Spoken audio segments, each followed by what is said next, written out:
Week 5, Pups.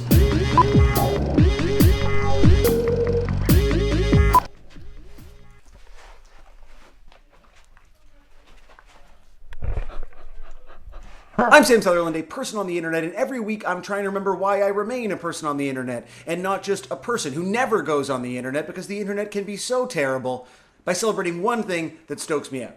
This week, it's pups, or puppy play, or human pups, or leather pups. Pups.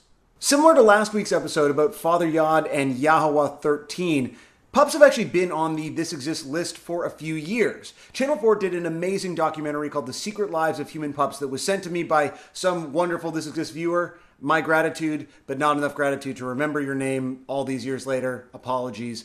And this documentary is fascinating. Unfortunately, you can't legally watch it outside of England, but I'm sure you can figure that one out for yourself. It's a great and informative documentary about a very interesting and nuanced subculture. And unfortunately, I didn't have a really interesting take. But now, I kind of do. This past weekend, I was in Ottawa, Canada's beautiful capital. It's not that beautiful. It's fine. It's nice. Look, I like Canada. Ottawa's fine. I was mostly just outside of Ottawa shooting something for work, but at the end of a very long day, we ended up at a bar near our hotel. This bar happened to be on a block that was totally shut down for Ottawa Pride. Didn't even realize I was in town for Ottawa Pride. Vibes were nice, had a drink, headed back to the hotel, and saw 2 human pups.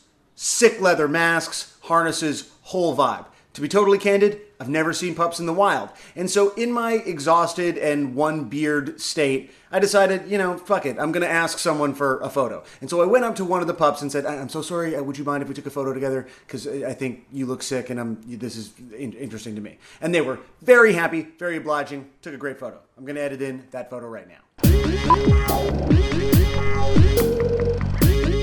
As we were walking away, the second pup said, hey, do I know you from YouTube? And I said, there's a good chance. And they then proceeded to be very excited to see me, talked about This Exists, talked about my videos. They wondered if I was doing videos again, and I said yes, but some people really hate them, and they were understanding. I get recognized from doing YouTube about once a year. It's usually a bartender.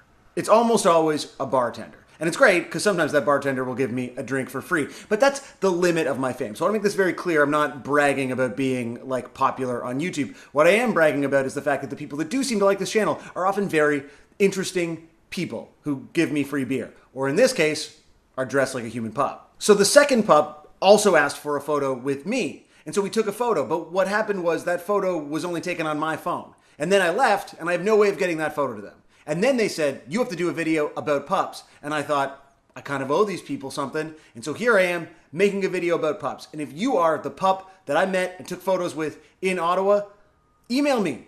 The email is somewhere on this page. Find me. I'll send you the photo. It was really nice to meet you. You guys looked great.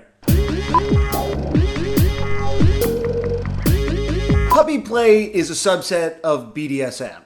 It's a kink that involves, at the very least, wearing a leather dog mask, maybe wearing a harness, some other BDSM gear, maybe wearing a full latex leather dog outfit complete with paws. You fetch, you bark. Some people sleep in cages. I don't know if those Ottawa guys slept in cages. They might. Maybe they're really offended. Whew, this is dodgy territory for me. I'm sorry if I offend any pups. Many people approach BDSM as an opportunity to let go of the control that they otherwise have to wield in their everyday lives. It's why many people who are attracted to these kinds of kinks are high-powered types who otherwise need to exert control on others. Whereas here's an opportunity to surrender control. Let yourself be whipped. Sounds uncomfortable to me personally. Very vanilla.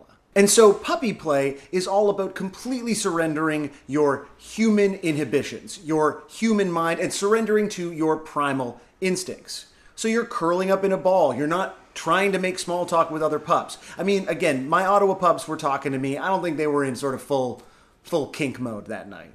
People who are involved in the pup community credited with giving them a true sense of mental well-being. It's an opportunity to just be yourself in your rawest form. People say that they are devoid of an inner monologue, that they fully allow themselves to function as a puppy.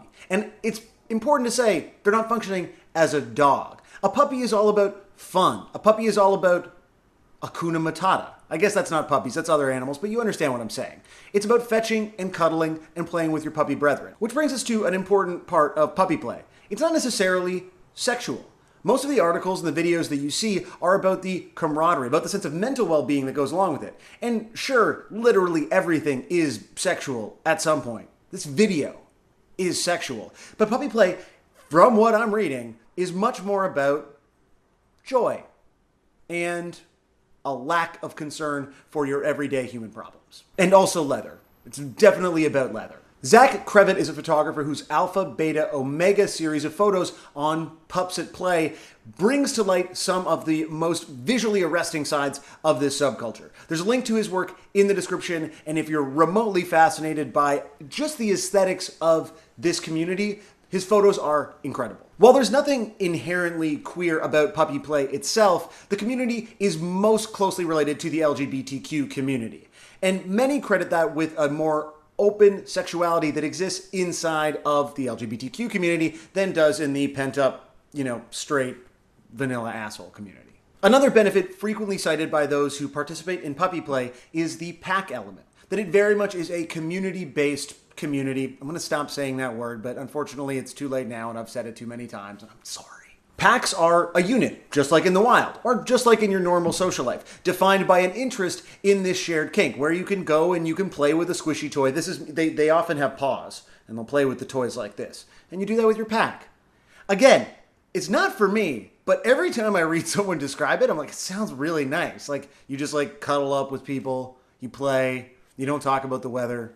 I actually really like talking about the weather, but sometimes you're good. What was great to me was seeing an otherwise pretty standard street in Ottawa shut down for Pride. People just hanging out. Some of them don't have their shirts on. Otherwise, everyone kind of looks like me. And then two guys, full puppy gear.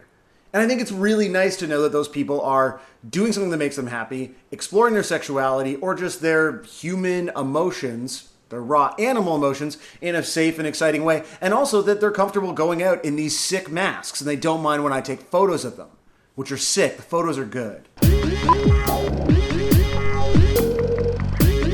In some ways, people involved in puppy play remind me that I need to be more comfortable with who I am, which is not a pup, but, is still a complicated human being. And seeing other people out living their own fantasies, their own kinks, their own interests is a thing that stokes me out. So thank you, pups, and thank you in particular to the Ottawa pups that I met at Pride this weekend for giving me something to be stoked about this week. What's the best thing that you learned about this week? Let me know in the comments, on Twitter, or at the bar. Be excellent to each other, and stay stoked forever.